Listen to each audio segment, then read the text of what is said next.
नमस्कार दोस्तों, भक्ति सागर चैनल में आप लोगों का स्वागत है। आज के इस वीडियो में हम बताने जा रहे हैं कि आप खूब पूजा पाठ करते हैं, उसके बाद भी घर में बरकत क्यों नहीं होती है।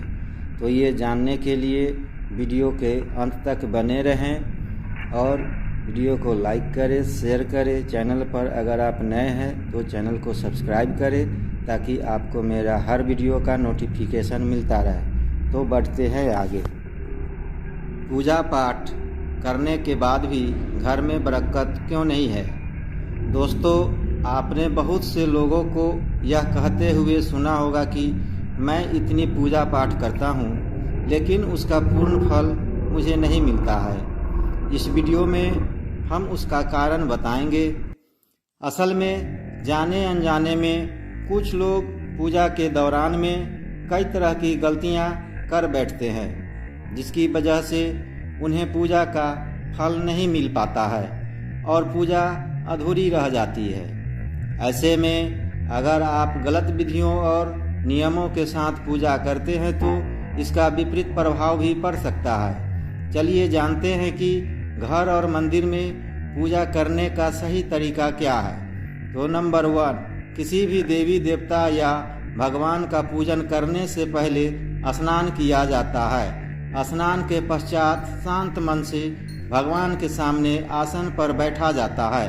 पूजा कभी भी खड़े होकर नहीं करनी चाहिए और न ही खाली फर्श पर बैठकर पूजा करनी चाहिए। कुछ लोग पूजा करते समय जमीन पर ही बैठ जाते हैं, जो कि बिल्कुल गलत है। जिस तरह से आपने भगवान को बैठने के लिए आसन दिया है, ठीक उसी प्रकार स्वयं भी आसन पर ही बैठे।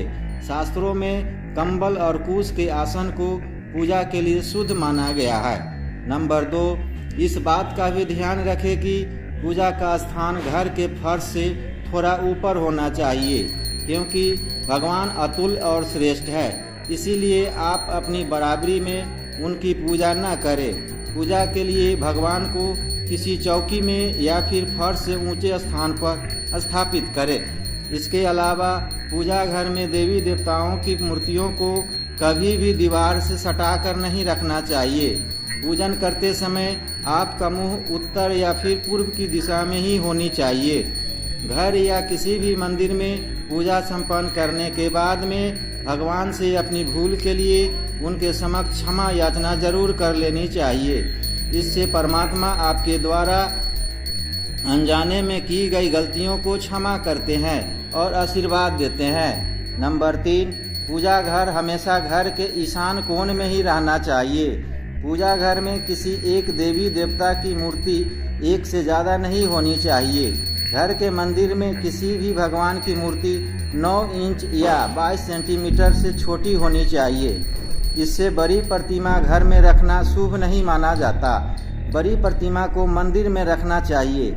अपने बेडरूम में कभी भी पूजा घर स्थापित न करें और रात्रि के समय अपने पूजा घर को पर्दे से ढक कर रखें। और पूजा घर में काम में आने वाली सभी चीज़ें जैसे शंख, घंटी, प्रसाद के बर्तन, दीपक, शिवलिंग, जनेऊ और भगवान शालिग्राम को साफ सुथरे कपड़े के ऊपर रखना चाहिए। ऐसा नहीं करने पर हर रोज पूजा करने के बाद भी आपको उसका उचित फल नहीं मिल पाता है। नंबर 4, शास्त्रों में उल्लेख है कि घर या मंदिर कहीं पर भी यदि आप सूर्य अस्त के बाद रात के समय पूजा करते हैं तो इस समय न तो शंख बजाना चाहिए और न ही घंटी बजानी चाहिए। ऐसा माना जाता है कि सूर्यास्त के बाद देवी देवता शयन के लिए चले जाते हैं और ऐसे में उन्हें जगाना सही नहीं माना जाता। इसीलिए इस बात का सदैव ध्यान रखें कि सूर्यास्त के बाद घंटी और शंख बिल्कुल न बजाए। नंबर 5, अक्सर लोग पूजा करते समय सिर्फ धूप जलाते हैं, लेकिन यह गलत है। किसी भी देवी देवता की पूजा करने से पहले दीपक जलाना अनिवार्य माना जाता है। ऐसी मान्यता है कि दीपक भगवान के प्रति हमारी भक्ति भाव, हमारे द्वारा चढ़ाया गया प्रसाद, धूप और अन्य कार्यों का साक्षी होता है। अगर आप पूजा करने से पहले दीपक नहीं जलाते हैं तो भगवान तक आपकी प्रार्थना कभी नहीं पहुंचती है। आजकल ज़्यादातर घरों में अगरबत्ती का इस्तेमाल किया जाता है। परंतु कभी भी पूजा करते वक्त अगरबत्ती का इस्तेमाल नहीं करना चाहिए, क्योंकि अगरबत्ती में बांस की डंडी का इस्तेमाल किया जाता है। हिंदी शास्त्रों में पूजा में बांस का इस्तेमाल वर्जित माना गया है, इसीलिए हमेशा पूजा में दीपक का इस्तेमाल करना चाहिए। नंबर 6, अपने मंदिर या पूजा घर में कभी भी नग्न मूर्तियां न रखें। देवताओं के लिए वस्त्र सील कर पहनाएं। आजकल बाजार में भी देवी देवता के वस्त्र उपलब्ध होते हैं, आप चाहे तो बाजार से ले सकते हैं। हमेशा देवता की पसंद के अनुसार या फिर शुभता को ध्यान में रखते हुए ही वस्त्र धारण करवाना चाहिए।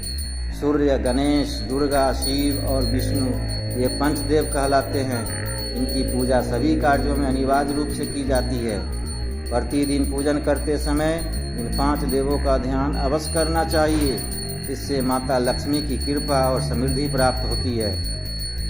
नंबर 7, आप चाहे किसी भी देवी देवता का पूजन कर रहे हो, लेकिन सर्वप्रथम हमेशा भगवान गणेश को ही प्रणाम किया जाता है। किसी भी हवन या शुभ कार्य की शुरुआत में भगवान गणेश को प्रणाम करके ही की जाती है। ऐसा कहा जाता है कि भगवान गणेश को प्रणाम किए बिना पूजा करने से उसके फल की प्राप्ति नहीं होती है। नंबर 8, बिना सिर ढके पूजा नहीं करनी चाहिए। मान्यता है कि बिना सिर ढके पूजा करने से इसका पूर्ण फल आपको प्राप्त नहीं होता है। पूजा के दौरान सिर ढकना भगवान के प्रति श्रद्धा भाव को दर्शाता है। पूजा के दौरान सिर ढकने का धार्मिक कारण के साथ वैज्ञानिक कारण भी बताए गए हैं। इसीलिए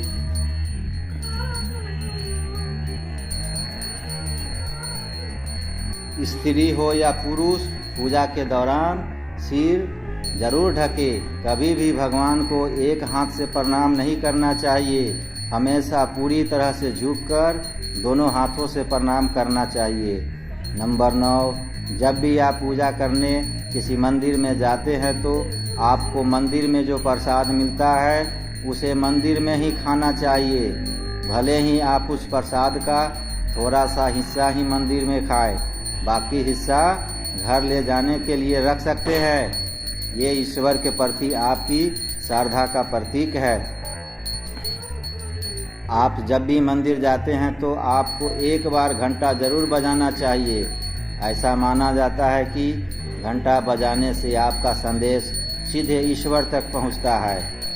घर में पूजा करने के बाद शंख घंटी को बजाना महत्वपूर्ण माना जाता है। इससे घर में सकारात्मक ऊर्जा आती है।